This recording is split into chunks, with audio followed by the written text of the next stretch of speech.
This is Ice Cream Gecko, and in today's video we're going to take a look at the McDonald's McPlant burger.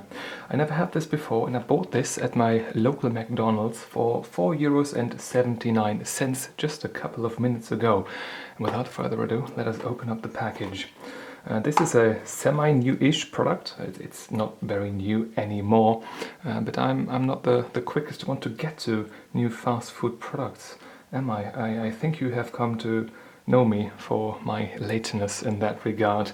Let us take this out of the little cardboard box. So we've got plenty of sauce, plenty of lettuce here, and get this out on the cutting board here. It's disintegrating already, so I do like mayonnaise or whatever that sauce is called there. Maybe it's a special sauce after all, I don't know. We do have a radish sauce, some ketchup-y type stuff. We've got some pickles here, a lot of shredded lettuce, 2 tomato slices, a bit of green there in the center of them. Not the worst ones though. We've got a bit of cheese here. Oh, is this cheese substitute? I didn't even look it up. And we've got, yes, we do have a lot of sauce. I have to maybe spread a bit of that around a little bit. The patty here, thickness-wise, is fine. I have to say that it doesn't really smell of meat, no. It is not smelling like the Burger King Whopper Whopper does. That one is surprisingly similar to meat in both scent and flavor. This one right here has got a more, I don't know how to describe it, a more grain-like, you know, wheat or some other stuff that you put out of the field and harvest. That sort of stuff, that scent, yes, it got a bit of a bakery type of scent to it, rather than a meaty scent, yes. You do still have that classic similar scent of that mayo sauce, that cheese, that tomato slices, that shredded lettuce, the pickles, all that stuff. Still makes it smell a bit of the old classic Big Mac though, which is interesting. So it's falling apart quite rapidly here. Looks-wise though, it is fine. I don't have anything to complain about other than the, well, assembly or the disintegration in transport that we are witnessing the product of right now. But for the circumstances, it's fine. So let's bite into this, I guess. Okay, the first bite wasn't as successful as I hoped it would be.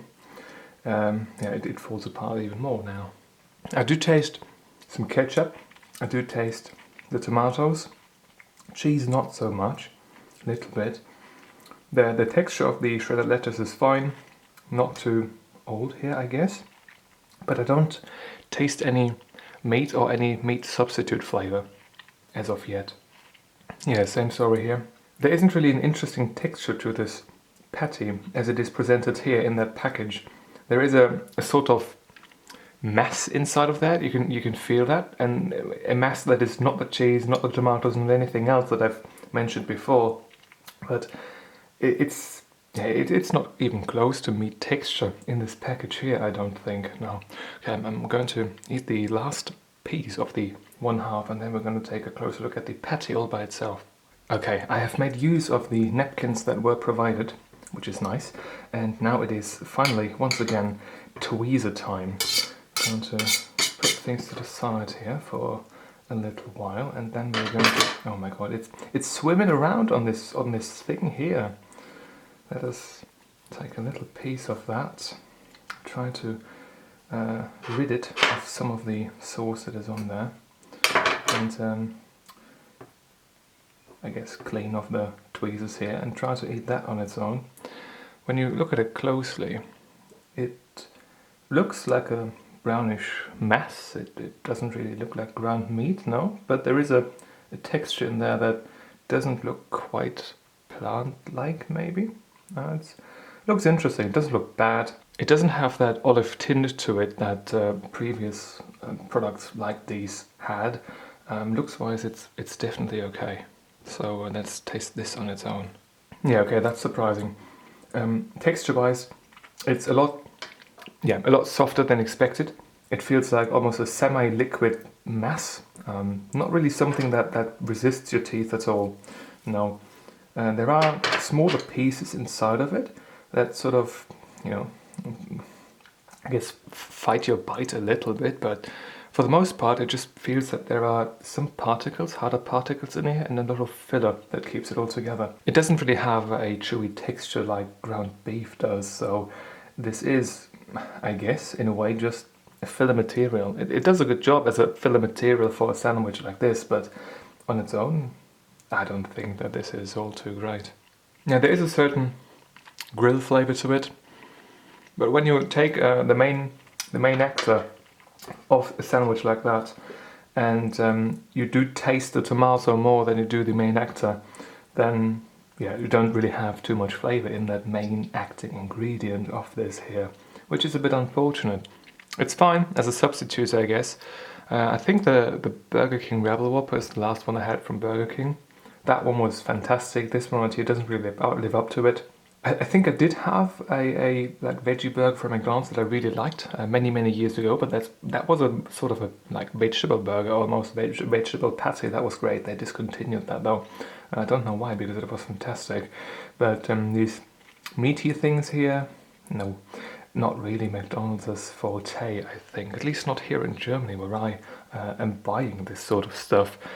It's fine, but not great, and that's where I'm going to leave it at for now. So I finish off the rest, and I'll see you in a second with the review sheet. The consumption process is complete, so let us rate this with the review sheet. First impression wise, 0.5 out of 1 available point. It looked okay, it smelled a bit weird, not necessarily like you would expect a McDonald's burger to smell at all. It sort of has that grain smell, not a meaty smell at all. Looks wise, I don't want to give it too much of a hard time here, because yeah, it looked like it took a trip through a tumble dryer, maybe twice, but maybe that's down to my mode of transportation that I employ here as I throw this into my backpack and take a trip home. So yeah, I never really know how they put it into that carton. I only ever see what comes out. Still, 0.5 point out of 1 available one is still fine, I guess. Color wise, I don't really have anything to complain about. It looked alright, all the individual ingredients, and the patty itself didn't really have an off-putting look either. So 1 out of 1 available points here. Consistency and texture wise, all the ingredients were fine for a McDonald's burger. It was just the patty that was weird. It's called the McPlant, so it isn't called the, well, let's make it as close to meat as possible in texture plant burger or whatever. No, it was weird, that patty. It had some harder things inside of it and a lot of filler material, sort of like a very hard sort of stew almost. I don't know how to describe it really. Not great. Not entirely off-putting, but certainly not what I want it to be. Therefore, there's no way this gets 2 out of 2 points. Half rating is still fine though, because all the rest was okay. Yeah, 1 out of 2 available points here is I think justified. Flavor-wise, 3 out of 5. Very similar story here. All the rest was good. It was just the patty that was sort of lacking. Once again, not advertised as it tastes like meat. That's the McPlant, so I guess I cut him some slack for that, but still not great, not the best of experiences at all. No, 3 out of 5 is I think fine here. Themelization wise, 0.75 out of 1 available point, because yeah, it wasn't awful, it was something else, it was smelling different, it was yeah, not awful, okay.